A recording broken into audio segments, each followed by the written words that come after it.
And we are live once again with my great friend Larry Johnson. Larry, how are you doing? I am well. I am well. I see I you're sporting the Pink Floyd T-shirt. There you go. yeah, you're not well. You're on fire. You're probably walking on clouds. You just had an amazing conversation with Roger Waters, And and I will tell. Yeah, now I go get to ahead. have an amazing conversation with you. Okay. Yeah, of It's just course. he's the only difference between you and him is he's a better lyricist than you, and probably plays the guitar better. I, I'm not sure. No, of course, of course, of course. No, the man is just amazing. The conversation was amazing, amazing. I will tell everybody. I'll put the link on the description later. Just watch that interview. You can find all the links, of course, on Sonar 21 that Larry posts there.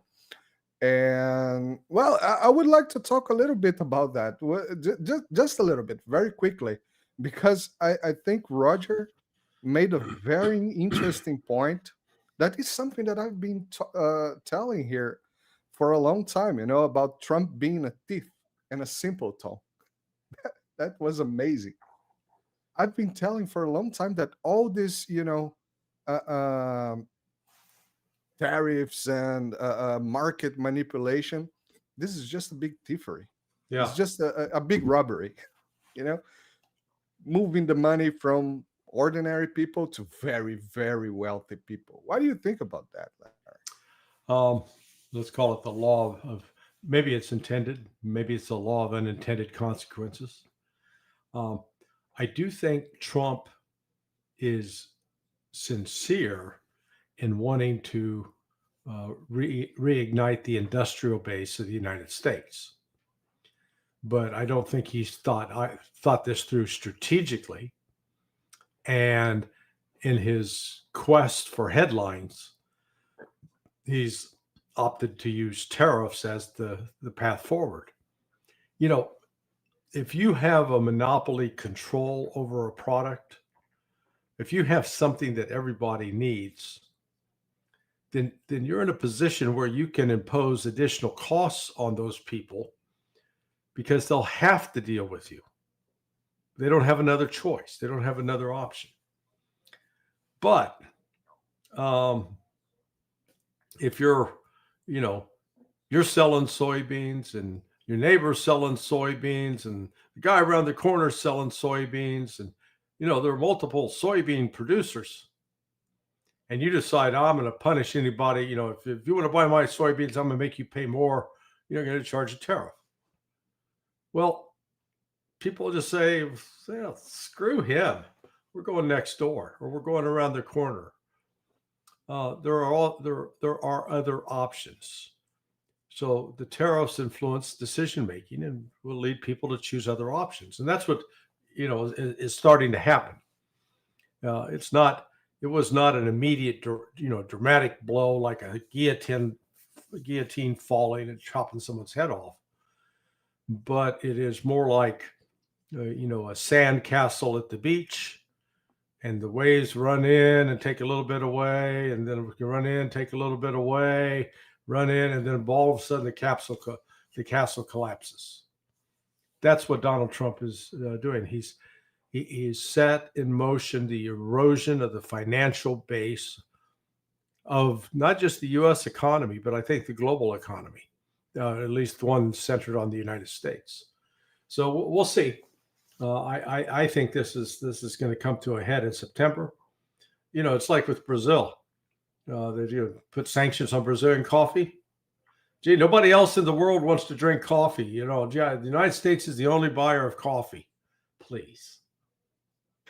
And it's probably he doesn't understand exactly how it works at the moment because you mentioned coffee. That's very precise what you did because just 2 days ago, it was noticed in Brazil that 160 coffee and some other agricultural products companies were were allowed, let's call it like that, to do business with China.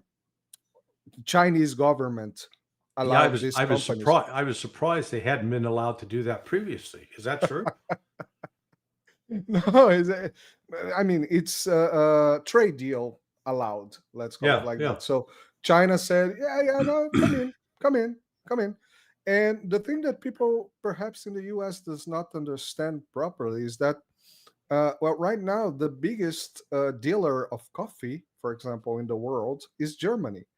Uh, there, I live in Europe. There is not one coffee plant in Europe. One Yeah. in my garden, like that. No, there is not one. Basically, all this coffee come from around the world. It's processed. By the way, it's a bush. It's a bush. Yeah, a bush of coffee. English is not my first language. No, I know. I'm just expressing my colonial imperialist roots. I have friends that say I don't want to learn English because I don't want to master the language of the master. I say, so the master will just master you without knowing what he's talking about. Yeah, no, I saw the whole coffee growing process up close and personal when I lived in Honduras. And I mean, I lived in the Campo and up in the mountains. When it came time to harvest the coffee, they'd bring in these, big bags, and there was a stone patio. And so they get the beans that get spread out on the stone patio to start drying in the initial stages. Of course, what they didn't, what most Americans drinking that coffee don't know is there were chickens walking all over those beans too, taking a crap on the beans. And so you had to make sure they were extra washed, or you got a special flavor. Go ahead. Sorry to interrupt your story. Honduran chicken. Yeah. Tastes like chicken. Tastes like chicken. Interesting.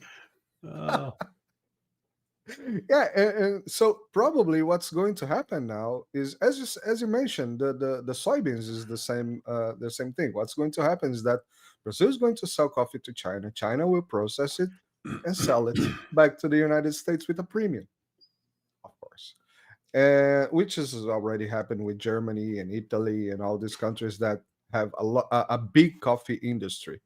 But in any case, some years ago, also, the United States, while Bolsonaro was the president, the United States wanted to buy all Brazilian soybeans. And that was pretty clear that they wanted to have the monopoly of soybeans, especially to China, which is a big buyer of soybeans. yeah. Surprise, surprise. And doing that, I don't think he understands how things work. And you're absolutely right, as usual, as always, Yeah. Larry. Always sure, not always right. Always sure. Always sure. What they are doing is slightly moving all the world away from them. We discussed this a couple of weeks ago. Brazil, and you made this point on the Judge this week, and with Roger Waters as well.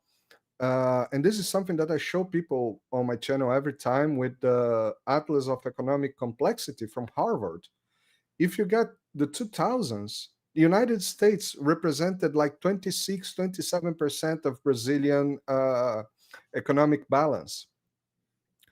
Today, it's 8%, followed by Argentina with 5%. So not even that far away from Argentina, which is right now a very poor country. Yeah. And China today is this 28%. And you mentioned this, the entire world, Brazil is a very specific example that I gave, but the entire world now trades with China more than with the United States. So yeah, that's the key. Yeah. Yeah. So it amuses me when I hear, the dude with the chick's name talking about, I think the world's going to pick American's economy. Does these people even realize there is no more American economy? Yeah. Well, I mean, the American economy, it's a financial economy. And what I mean by that is it's not producing anything tangible, like Google. Well, okay, so yeah, it's a browser. It's software. Producing software is very important, but it's not the same as being able to actually produce the aluminum or the other metal or the composites that produce the actual computer or watch or smartphone. There has to be those industrial processes that can come together, and then to give the software the platform that it can then, be used or be useful. And that's where the United States is falling down. And, I don't see how it recaptures that without making some major structural changes. And normally the only way you get those kinds of structural changes is in the aftermath of a war. So maybe that's where we're headed. So this is a personal question, an opinion question. There is no way the United States just sit down as grown-up men, people, and think, well, we could reform the country without need of a revolution or whatever. We could just reform things to go back to the track that we were when we were a very industrialized country. We talked about this a lot of times, Larry, when you mentioned your father and even your youth, that you could immediately rise to the middle class by just going out of school and joining a factory. Right. Yeah. Do you think could it be possible to the government of the United States just sit down and rearrange itself? Well, not itself, of course. I mean, look, it's a theoretical possibility, but the practical reality is that's not going to happen. In fact, we're seeing right now with Donald Trump, he's a captive really to the deep state. There's some things he's doing to fulfill some promises, but in a large number of cases, no. And he's taken steps that are going to be very damaging to him politically and to the country. And, his arrogance, his narcissism just prevents him from having the humility to say, you know what, I may not be entirely sure about what I'm doing, and maybe I need to ask someone else for help. You never hear those words coming out of his mouth. He's the best. He knows everything. He's smart. Like I said, I'm exhausted from listening to him. I can tell that almost every week you just say that goddamn moron speaking like that again, which I was hearing Professor Sachs today in Judge Napolitana, and one point that he was making is that not only Trump is not doing that, but there seems to be an absolute silence in the US government in general, everywhere, both parties. So it really looks like everything is rotting at this moment. Well, the traditional political system is breaking down. In the traditional system, as Donald Trump becomes more unpopular, you would see support shift to the Democrats, them becoming more popular. But you're not seeing that now. Basically, everybody's saying, man, I hate them both. They want something else. And the something else exists out there as the Libertarian Party, but, so far it hasn't attracted a flood of attention. It needs somebody with a little more charisma to run it or to lead it. But, the U.S. political system is, I think, headed towards chaos. Yeah, just to finish that, Larry, we seen that it looks like Trump has backtracked a little bit on that 50% tariff on Brazil. And at the same time, I hear, the dude with the chick's name talking about... You mean Lindsey Graham? Yeah, exactly. Okay. That one. Talking about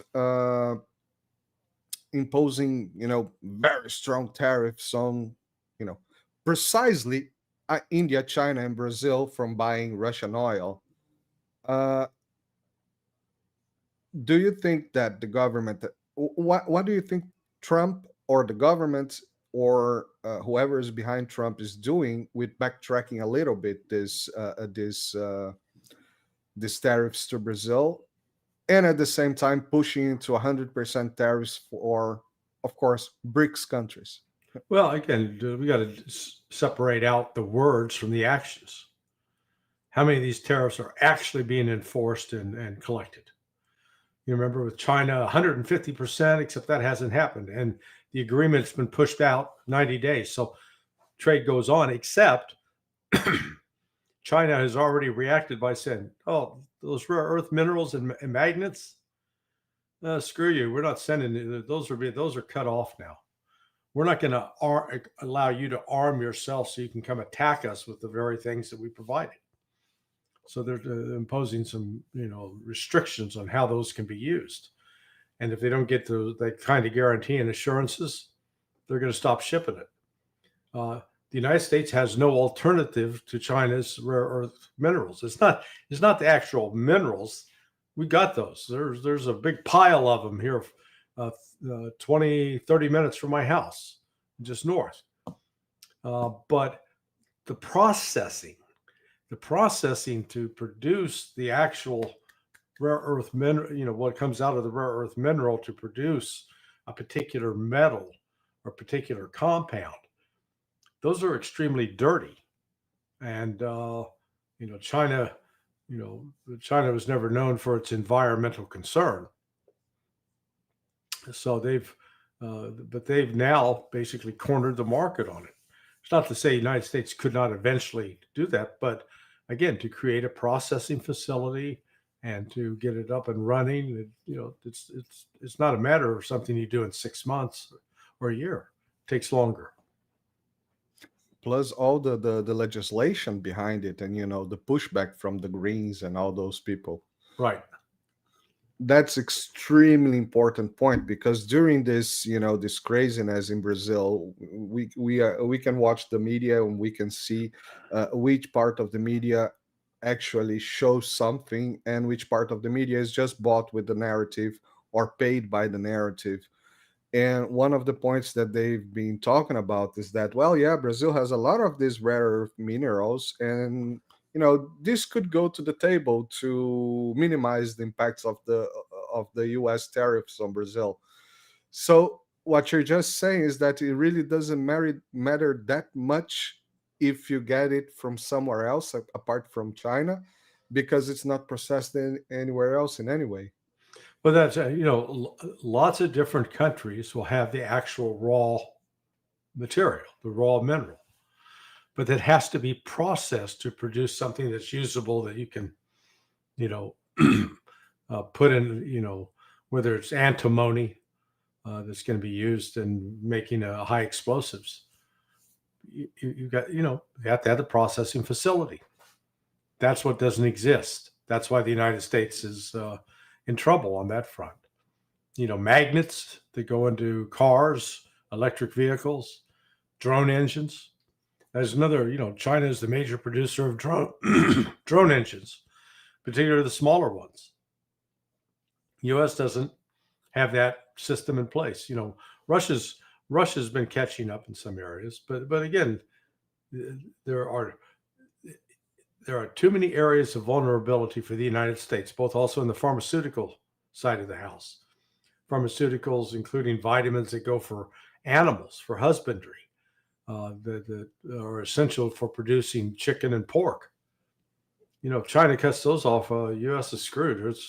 Its food supply is going to potentially collapse. So when China's holding all those cards, you got to step back and ask yourself, why are we so intent on pissing them off? It's crazy. Perfect, man. Perfect. This is, I hope people watch this video in Brazil. I really do. This is extremely important for people to understand. So I would like to move to another subject. We already talked about, BRICS, United States BRICS, economic war.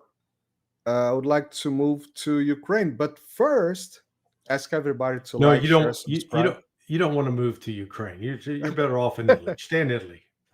I'm staying here, but from here, I'll move the subject to Ukraine. Oh, okay. A subject, not myself. Shifting gears, yes. Shifting gears, moving to Ukraine. But before, I would like to ask everybody to like, share, subscribe to the channel. Of course, watch it. If you're watching on Larry's channel, find him on sonar21.com. You're going to find all this absolutely marvelous work that we do here. The best of the best that Larry participates. I'm sure this is the one. Now I'm just bragging. Very And kind. I would Very like, kind. and I am very happy to enunciate that we just reached 5,000 subscribers, Larry, just today. This Good. night. So you're first. Moving You're the first right along. 5,000. Yeah. You were the first 0 subscriber on the channel, and now you're the first 5,000 subscriber. Amazing, man. So yeah, about Ukraine, we have the 7 days deadline, which is about what, 3 days now. What's going on that? You mean it's Thursday? So to the Tuesday. It's Wednesday, Thursday. Okay. Yeah, 2 days from now. What's going to happen after that? End of the world? NATO Nothing. war? Nothing. That's disappointing. Yeah, the Trump will. Well, there's nothing. What can Trump do? He can quote put sanctions on Russia. What's left to sanction? There's no.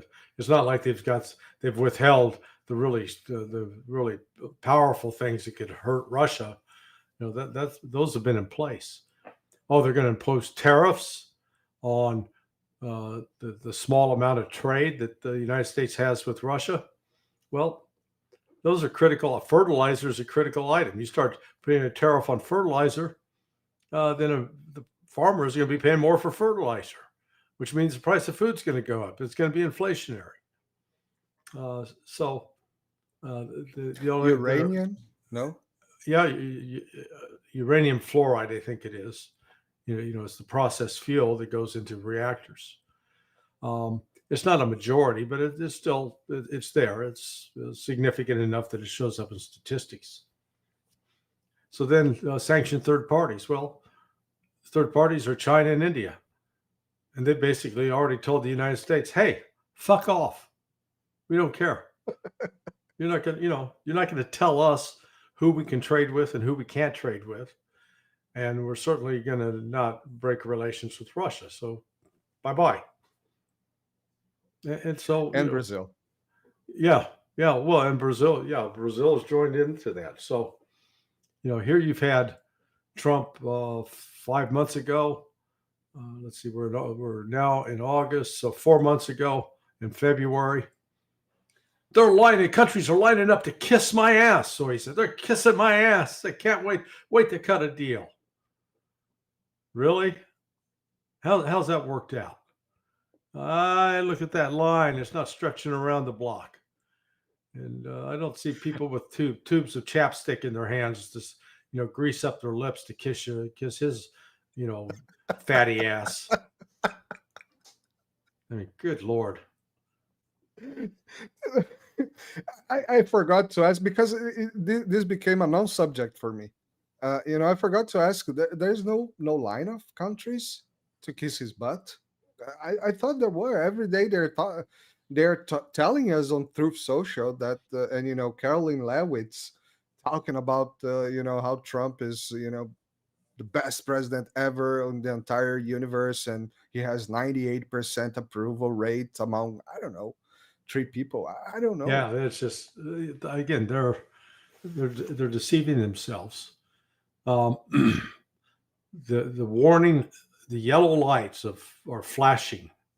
They're warning that there's trouble ahead and trouble behind. To quote the Grateful Dead. The labor market, they were expecting more jobs to have been created. Turned out the number was way below what was anticipated.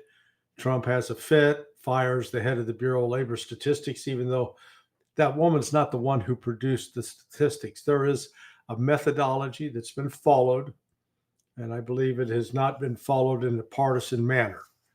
And the problem is it's all estimates. So however this estimate was done, didn't meet what everybody expected. That's number one.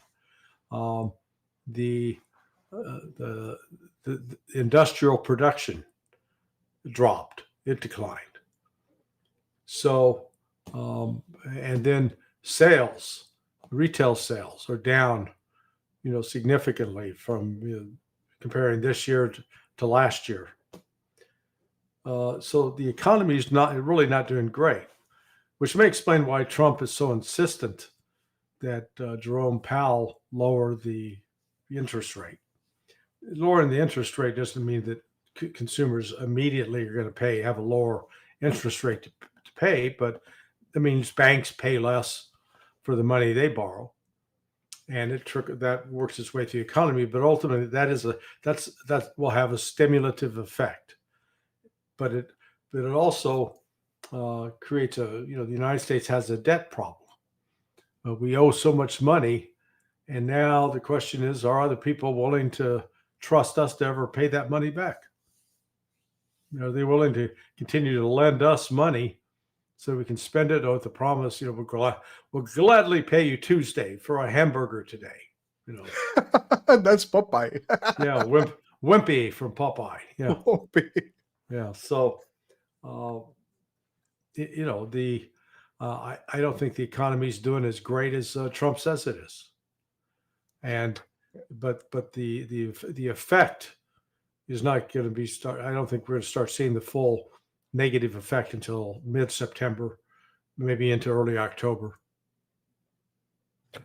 Those kind of things take very long time to be noticed. And of course, we are already in a downstream from the United States for a very long time. So perhaps what we think it's something that just Trump is doing, and he's not doing anything good in any case anyway. But it's just something that is a continuum, history continuum for a long, long time. But back a little bit to Ukraine, Larry, we have some concerns. This Kaliningrad story that NATO is talking about, invading and taking off Kaliningrad, plus the installation of gravity bombs. Does this actually happen? Yeah. The moving of the gravity bombs happened. So they moved them back in first time in 17 years. So again, that sends a real alarming message to Moscow that now, granted, those bombs to be used, they got to be strapped onto an airplane, and the odds of of a U.S. aircraft penetrating Russian airspace and successfully dropping it is low. But nonetheless, it has, it's one more way to raise tensions. It's more what the United States is saying that is creating alarm.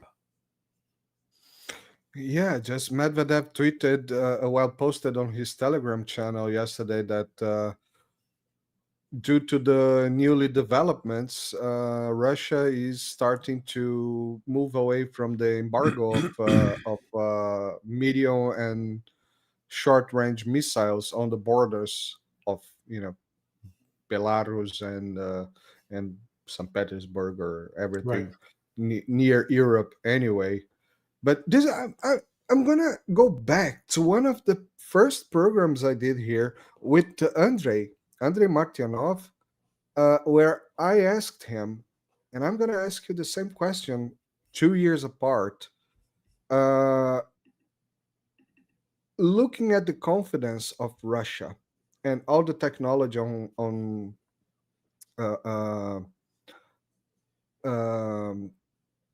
hyperspeed missiles, hypersonic missiles, do you think, Larry, that in a case of a nuclear exchange, Russia believes it can outtake or defend itself from the aggression? In an example, what you just mentioned, the airplanes with gravity bombs, they have to take off, they have to move, they have to launch the bombs. that's not a big deal to be taken care of. How do you believe Russia has the confidence that it can withhold a nuclear strike? Yes, there's Yes. something. Yes, I mean they've got. Um, I think their array of various air defense systems, but that's S-400, S-500, S-550 in particular. That you know they would have let's put it this, they would have a reasonable chance of surviving. Now they don't view. I think it's their absolute last resort, of course. But they've also are smart enough to know that it could actually come to that. And so if it comes to that, are they going to be in a position to defend themselves? The answer there is yes. I mean, they've taken, it's fascinating to put the United States and Russia side by side. Russia in terms of landmass is 4 times the size of the United States. Russia has more natural resources, in part by virtue of its size, than the United States. Both countries right now are having children at below the replacement level, which means in Russia, the number is estimated to be to anywhere 1.4 to 1.8. And in the United States, it's 1.6 to 1.8. So, they're roughly the same. The difference is Russia is providing financial incentives to women to have children. They are paying money for set aside for kids that would even pay for their college. They provide extended leave. My point is, they've actually got a national program in place that provides a variety of benefits and incentives for people to have children. In the United States, they don't. We haven't done that. There's no government policy on that. The same applies to preparing for a nuclear war. They've got the metro stations will serve as bomb shelters, and they are stocked with food, with water, with medical supplies. They've prepared for that. They're not going to wait till the last minute and say, "Oh God, they're going to hit us, and we got to go quick, run to the hardware store and buy up." Run to the hills. Yeah. So, just from the standpoint of preparation, Russia's prepared for the possibility and calculates that it could survive. The United States would not survive. The United States has no plan in place other than maybe trying to save the very top leadership of the country, flying them away to a mountain in, West Virginia, where they can be kept safe, but for what purpose? Yeah, this is a very strange moment, and it all comes because of a Twitter exchange. How is that possible? Are we close to nuclear exchange because of Twitter? No, it's good. It's going to have more to do. It's going to be actions. The Russians really don't pay that much attention to it, and that's why they allow Medvedev to be the chief troll of Russia. He knows how to get a reaction out of Donald Trump. It's amazing. Yeah, it's hilarious.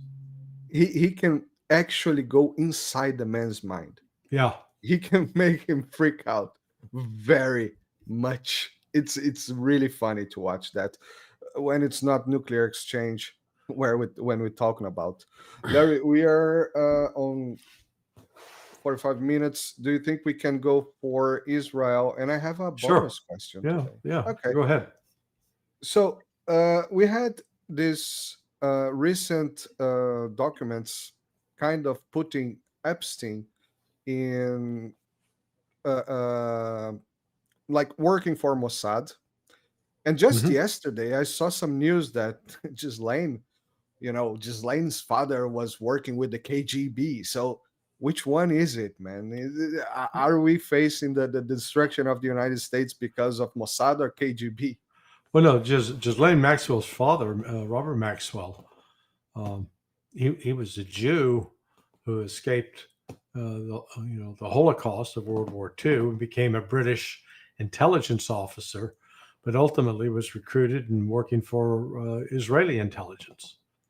Oh, And the story is that when he stole like $400 million worth of a pension fund, and he was under pressure to pay it back, he tried to put pressure on the Mossad, on the Israelis, to give him the money and justify, hey, look at all I've done for you. And basically, if you're not going to help me, then I may have to go out and sell my story about what I did for you. Well, they were, Israel wasn't going to be blackmailed, so they reportedly they killed Ghislaine's father.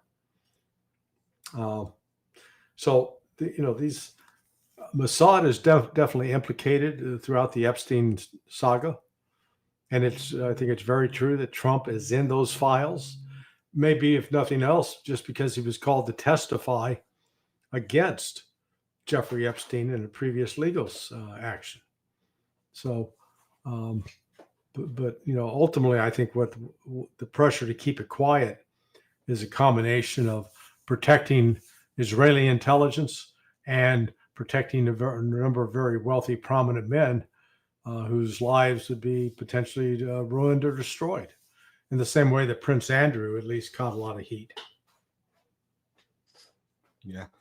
So the important thing now, I think, is this Israeli government letter. The Shin Bet plus Mossad agents and IDF generals writing this letter that is important to stop the war in Gaza, because it's starting to look bad for them, what they're doing. How do you take this, Larry? Because I don't take this seriously, and at the same time, it just looked like a propaganda coup. How do you take this? When a letter like that in a country as small as Israel, it's one thing for 500 top-ranking intelligence and law enforcement and military officials in the United States to send a letter. Well, that's the country's 330 million, so 500 people. So what? Israel, it's probably now around 7 million people. So 500 individuals who are actually prominent and well known, including like Ehud Barak, the former prime minister. Their voice carries some weight, and it adds further pressure to Netanyahu. The problem is the supporters on the Netanyahu side are these rabid Zionists, and so there's no bridging that gap. I think it's going to continue to erode the support for the government of Netanyahu. Yeah, I don't understand what's going on. Just today, I learned that the prosecutor that is charging Netanyahu with his, corruption crimes, he was just laid off from his job. Yeah. And so, because they were going to have a judgment on him, and then Israel invaded Gaza. And then, no, we are at war. We have to postpone this. And then it was the thing with Lebanon. And then it was the thing with Syria. And then last time they postponed his judgment because he had some, diarrhea or something like that. Netanyahu. Yeah. So is Israel running out of weapons? So now diarrhea is a good excuse for. But Israel's in a vulnerable position. They have literally exhausted their military, and they've been unable to defeat Hamas. And now they're active militarily in the West Bank, as well as in Lebanon, as well as in Syria. So they don't have unlimited resources. So you got to figure out who's going to do what and where, and it's putting strains on the society. They're showing that the number of cases of post-traumatic stress disorder have dramatically increased. I heard the suicides have. Yeah. I cannot use this word on YouTube. Well, whatever. I already did. Yeah. I would like to ask you a question. kind of a statement Sure. because it's very, very not understood in Brazil whatsoever.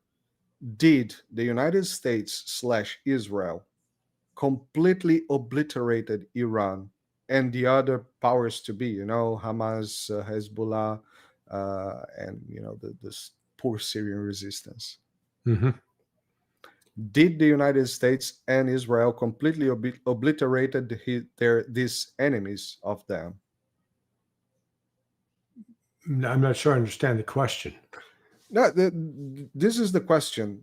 Did Israel and the United States completely let's use it simple, Iran completely obliterated Iran, won the 12-day war against Iran? Well, I mean, Trump wasn't claiming that he never declared that he obliterated Iran. He claimed that he destroyed Iran's ability to enrich uranium. Let's be precise about what he was claiming. I mean, he makes the bombastic claims, but and the response to that, I would say, is no. They're claiming that they destroyed a capability that still is in place, I believe. No, I ask you that because a lot of people, I kind of understand that those are probably bots. Come to the chat and said that no, Israel completely destroy Iran. Iran cannot do anything, but barely can survive or stuff like that. And I don't know. I don't think that's true.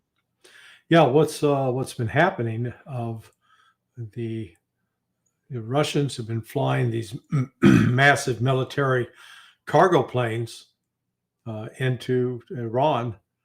I'm sure they're rebuilding, resupplying Iran with both air defense and other components. So Iran is, if anything, it's made Iran stronger. Iran's taken steps this last week to restructure, reshuffle their national security decision-making process. So before they had, I'm not sure what the name of the council was called, but it was, basically under the control of the civilian leadership, although the, Ayatollah Khamenei had ultimate say. But now they've restructured it in a way that the power of the Iranian president is reduced and the power and voice of the military and intelligence services increased. So Iran's getting ready to go to war again. They're not going to launch a preemptive strike, but they will be ready to retaliate with much more force than they did this last time. That's exactly what I've been thinking about. I play dumb. I'm not that stupid. No. Because you're not stupid. It's okay. Bonus question, Larry. Because I always forget that I have the amazing opportunity to be talking to a former CIA agent and CIA officer, intel analyst officer. Yeah, let's do, because an agent within CIA language, an agent would be someone like you. If I recruited you, if you agreed to sell me secrets of the government of Italy, you would be a CIA agent. You're somebody working for the CIA on behalf of the CIA, but you're not an officer. So go ahead. Exactly. That's the language problem, because in Portuguese we say agent, as the guy with agente. CIA. Agente. So I have one question, because yesterday you talked in the Judge something that I have talked with you some months ago about the Donald Trump's, mental situation, which is very interesting for me, because I remember when Biden took the office, his mental situation was not the best. It was an old man, but it was not completely demential as it came to be months later, not too far from the beginning. Donald Trump before he was taking the office, his mental situation, fight, all of those things, his mental situation seemed very stable. And now it's also decaying very, very fast. Yeah. No, it's there's one word called confabulation. Confabulation means that you're telling lies, but you're not deliberately trying to deceive. You actually believe those things are true. And it could be something like saying, when I was out washing my car yesterday, I saw a leprechaun in the bushes. And this leprechaun was a very nasty sort of person. Well, leprechauns don't even exist. But, and if you say, why are you telling me this? Because they don't exist. Oh, no, I saw it. That's an example of confabulation. That's what Trump is doing, a lot of confabulation of late. Not getting numbers straight, or they released an audio tape of him doing that, where he said that he had called and warned both Putin and Xi that he was going to bomb their cities, bomb the hell out of their cities, Moscow and Beijing, and that he was making that claim when he wasn't even president. So how the hell could he make that phone call? I mean, that's an example. So yeah, no, he's mentally deteriorated, and I think he needs to be removed from office. I like the leprechaun example, Larry, because my question was, what was the MK Ultra project from the CIA? Well, I don't want to put you on the spot here. Yeah, well, I had no exposure to it. I had no involvement with it. It was supposed to be terminated in the early 70s, but it was basically involved a lot of use of narcotics, LSD in particular, as a way to try to get control over people's thoughts, mind control. That's the simplest answer. Okay. That I think that answered the question. Let me put it this way. If it was a successful program, I wouldn't be doing what I'm doing these days. They'd have me under control. Or, wearing very colorful T-shirts with those round glasses somewhere on the beach. Yeah. They can handle that. Man. Yeah, man. Well, lots of times of LSD might not be very good for the brain, for sure. I would agree. Well, not even one time. People stay away from drugs. Message of the day. Larry Johnson, my great friend, thank you very much once again. And now I can tell my friends that I am a friend of someone that is best friend of Roger Waters. There you go. Muito obrigado. Muito obrigado. Again, everybody, remember to follow Larry on sonar21.com. If you're following the IDM, the Press of Mass Destruction, like, share, subscribe. Don't forget to watch all the videos and fantastic conversations that I have with Larry and so many other people. My friend, thank you again for another conversation, and fantastic conversation and meeting like this. Ciao. We'll see you next week. Time. Okay. Ciao, ciao. Bye-bye.